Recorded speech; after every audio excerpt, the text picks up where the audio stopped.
દર્શક મિત્રો, સત્યના શિખર ન્યૂઝમાં આપનું હાર્દિક સ્વાગત છે। હું તક્ષિકા પરમાર। હવે નિહાળીએ આપણે આજના મુખ્ય સમાચાર।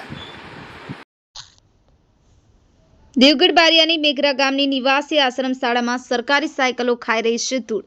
છેલ્લા 1 વર્ષથી ખુલ્લા મેદાનમાં પડેલી સાયકલોને કાટ લાગતા ભંગાર બની।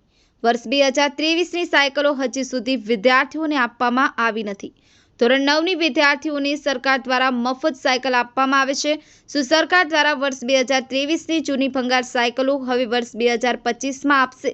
કાટ લાગેલી સાયકલોને રિપેર કરી પધરાવવામાં આવશે કે પછી નવી સાયકલ આપવામાં આવશે તેવા અનેક સવાલ ઉઠ્યા। શેખ અબ્દુલ રહેમાન, દેવગઢ બારિયા, સત્યના શિખર ન્યૂઝ, દાહોદ।